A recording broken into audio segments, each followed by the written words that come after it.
According to evolutionary theory, the early human society lived in promiscuity. Due to the biological factors of pregnancy and childbirth, it was easier to trace biological relationship of children to their mothers than to their fathers. Hence, human organization at a later stage revolved around mothers than around fathers. From matrilineal, there evolved patrilineal when men were able to assert their superiority. This evolutionary theory from promiscuity to patrilineal via matrilineal is now discarded. Both patrilineal and matrilineal systems have developed and flourished independently. One of the few parts in the world where people rejoice when a girl is born is a unique societal structure which is found among the Khasis, a tribe of Meghalaya, a small northeastern state of India. It is one of the few areas in the world where a woman proposes marriage and where houses bear the name of a woman instead of a man. Anthropologists describe it as a matrilineal society. Descent is usually traced through either mother or father. Descent through the mother is called matrilineal or uterine descent. In a matrilineal system of descent, a man does not belong to his father's lineage and clan. He belongs to the same clan and lineage as his mother and his mother's brother. The Nayars of South India are an example.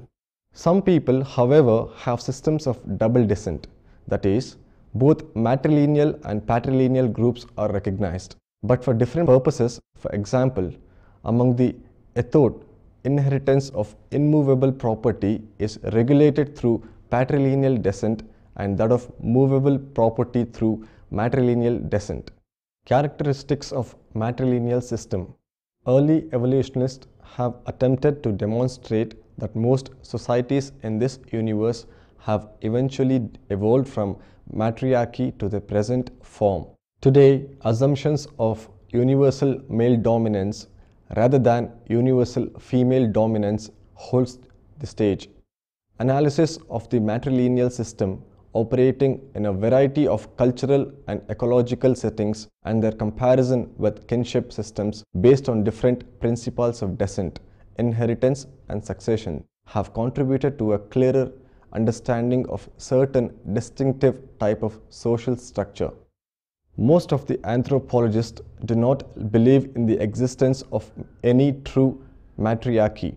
They, however, suggest that there exist three characteristics of matriarchy, that is, descent through the mother, which is family name through mother, matrilocal residential system, that is, husband lives at the residence of wife after marriage, and inheritance of property by females. Thus, any society which follows these three norms is presently called matrilineal system. In the matrilineal system, the descent or the family name is through the mother's side and is known as matrilineal descent. This affiliates an individual with kin of both sexes related to him or her through women only. All children of a woman take the family name of their mother. As descent is through female side, only the children of the female of the family can become members of the family. The children of the male child cannot be the member of his mother's family as they cannot take the family name of their fathers. Matrilineal societies also exhibit interesting variety of residence patterns like a man residing with his wife's matrilineal kin, a wife residing with her husband's matrilineal kin or with his paternal kin, couples settling down together in a new residence, or the two living with their respective natal groups following the duolocal pattern. Traditionally, it has been assumed that in those societies where married children live near or with kin, residence will tend to be patrilocal if males contribute more to the economy and matrilocal if women contribute more. Ember and Ember have also mentioned that those cross-cultural evidences also suggest that in societies where war exists amongst the neighboring communities, residence is always almost matrilocal. Usually in a matrilineal system, it is the husband who lives with his wife in his in-laws' house and does not take his bride home, as is the case with other communities. After the birth of 1 or 2 children, the man frequently takes his wife to his own house.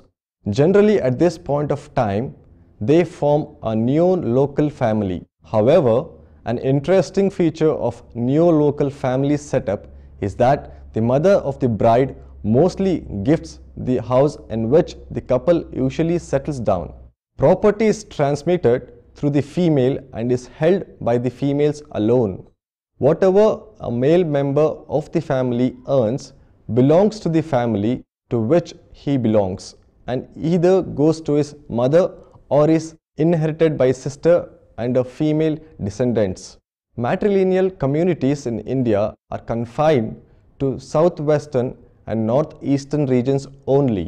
In North India, the matrilineal social organization is found among the Garo and Khasi tribes of Meghalaya and Assam. In South India, matrilineal is found in Kerala, in parts of Karnataka and Tamil Nadu, and in the Union Territory of Lakshadweep. Among the matrilineal groups of both the Hindus and the Muslims in these regions, property is inherited by daughters from their mothers. Matrilineal descent. In a matrilineal descent system, the children trace relationship through mother. A matrilineal descent system should not be confused with matriarchal system. In matriarchy, women also hold power. In matrilineal, though descent is traced through women, power does not normally lie in their hands. Social control and power of decision making regarding land and other property is held by men. Thus, we can clearly say that in matrilineal system, women perpetuate the line of descent and children follow the social status of their mother. Through the mother, they acquire a right in property. Correspondingly, we also notice that here, the birth of a male child is not a special occasion. Matrilineal descent is linked with those economic systems which recognize women's independence and the right to organize their living arrangements themselves. In these systems, men do help in some economic activities like hunting, fighting, and trading. In some cases, large-scale changes in the economic system do not reflect corresponding changes in the traditional social organization. Often, even the change in religion has not much affected the patterns of kinship and marriage. Yet, we cannot say that the factors such as market economy, access to education, legal changes, diversification of occupational structure have brought no changes in matrilineal communities. These have definitely affected patterns of residence after marriage, rules of succession, and structure of authority in the family. Now, we first discuss the pattern of kinship organization among the matrilineal communities of Northeast India. Matrilineal descent systems, of which there are several well-known examples in southwestern and northeastern India, have their own distinctive characteristics. Empirically, you never find matrilineal systems that are an exact inverse of the patrilineal patriarchal model which we live already described and which is fairly well approximated by the patrilineal descent system of North and South, but especially North India. The reason is quite simple. Whatever the descent system, that is matrilineal, patrilineal, or indeed bilateral, authority is usually exercised by males. Only in extremely simple societies, one comes across a fair degree of mutual interdependence between males and females. Also, though rights in property might be determined by the principles of matrilineal descent, for instance, passing from mother to daughter or from mother's brother to sister's son, rather than father to son as in patrilineal societies, major property is usually controlled, if not actually owned, by males. For obvious reasons, residence arrangements are problematic in matrilineal societies. A man may not have authority over his own children who belong to his wife's descent group and who may also reside after maturity with their mother's brother. Conversely, in cases where the husband customarily resides with his wife and children, he may have difficulty managing the property in which he has an interest by virtue of descent and in exercising authority over his sister's children. In other words, there seems to be some sort of contradiction in matrilineal kinship systems brought out in the dilemma over residence between a man's role as father and his role as mother's brother. His natural love for his own children might easily come into conflict with his special jural responsibilities towards his sister's children. Nayars of Kerala, an illustration. Among the matrilineal Nayars of Kerala, formerly men resided in large and matrilineal recruited joint families called Tharavad along with their sisters' children and sisters' daughters' children. They visited their wives in other Tharavads at night. This is why the system has been popularly called the visiting husband system. Their own children resided with their mother in their mother's Tharavad. In this system, the bond between brother and sister was strongly emphasized, and the bond between husband and wife correspondingly de-emphasized. This is more so because Nayar women could legitimately have a number of visiting husbands, provided they were of correct status, that is, higher status Nayars or Nambudiri Brahmins. Also, Nayar men could have a number of wives, polygyny. In fact, the marital bond was so minimized among the Nayars that anthropologists have debated endlessly whether Nayar society laid the institution of marriage at all. Anthropologists also have cited that Nayar system disproves the proposition that the elementary of nuclear family is a universal human institution. The details of these debates need not detain us here. Indeed, the unique institutions and customs described by the anthropologists no longer exist and have not existed for generations. But the Nayar case is a useful one for illustrating the types often that seem to be coming into matrilineal systems. They had a rather unique way of coping with what anthropologists have called the matrilineal puzzle. Effectively, they ensured the unity of the matrilineal at the expense of the solidity of the marital bond between husband and wife. Other matrilineal communities. There are many other matrilineal communities in India whose kinship of organization is rather different to that of the Nayars. For instance, the Kakis of Assam are matrilineal in descent, inheritance and succession, and practice matrilocal residence.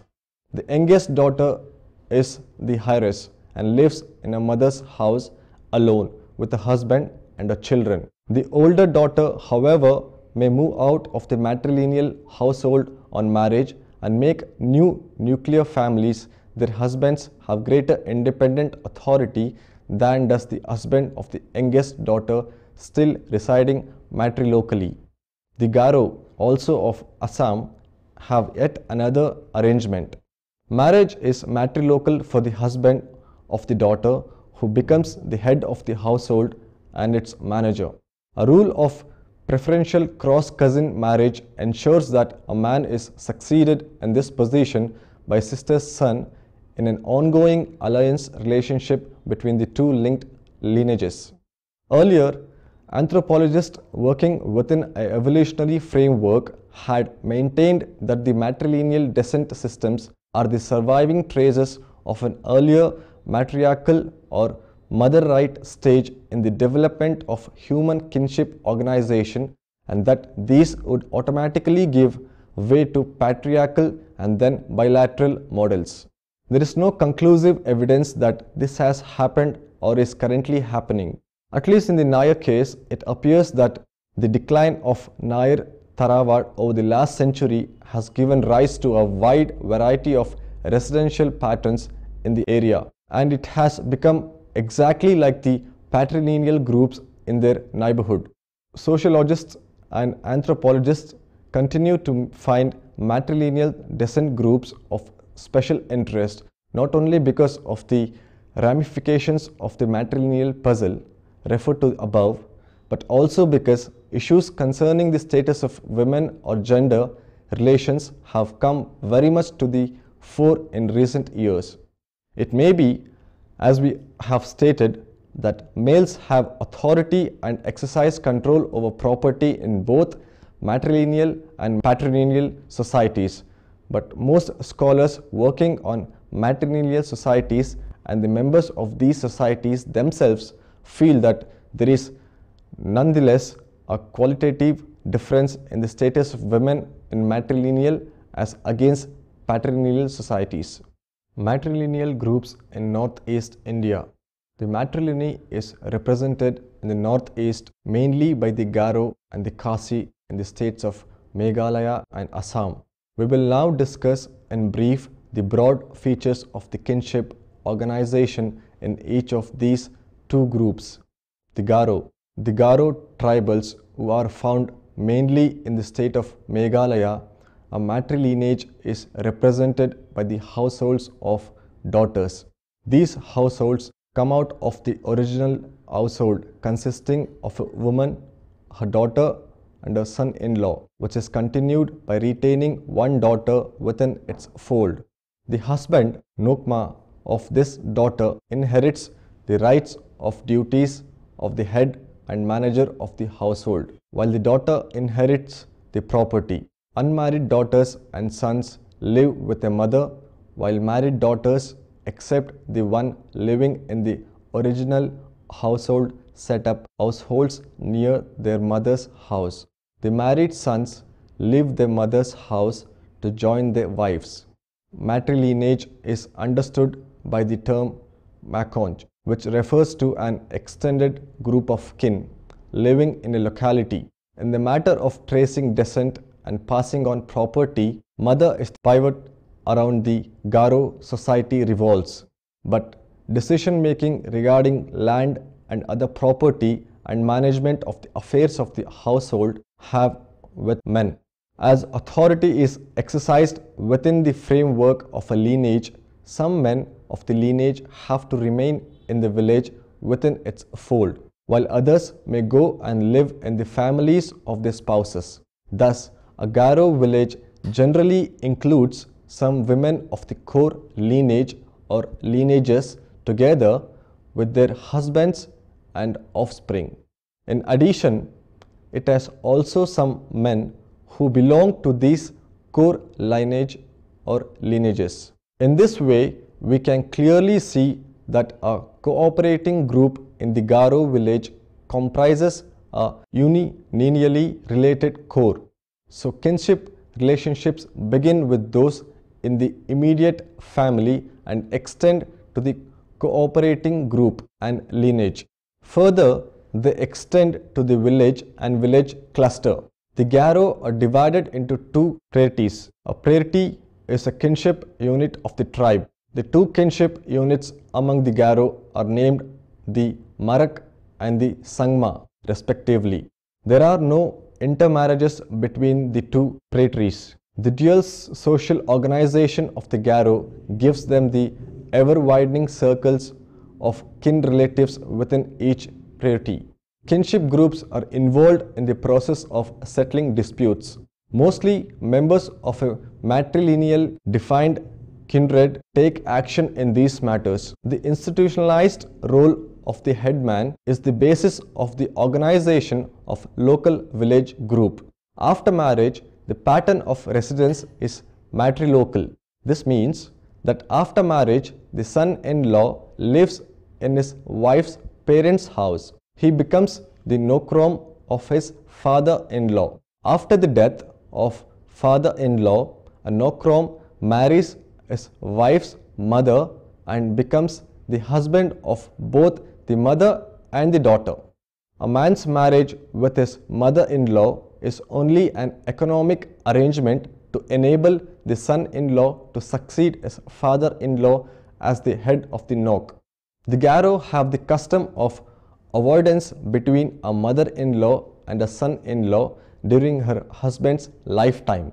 This is why the marriage between the two after the father-in-law's death is seen only as an economic arrangement by if a woman becomes a widow before there comes a nokrom or a son-in-law in the family, she cannot remarry without the permission of the family of a deceased husband. However, children from such a union belong to the lineage of the mother. Matrilineal joint family patterns. Next, let us discuss the matrilineal joint family patterns in India. The shrinking of the joint family system in India is frequently attributed to trends of mechanization, industrialization, increased mobility and westernization. Matrilineal patterns of the joint family in India exist apart from Kerala, also in Assam among two non-Hindu groups of highlanders, the Khasi and Garo.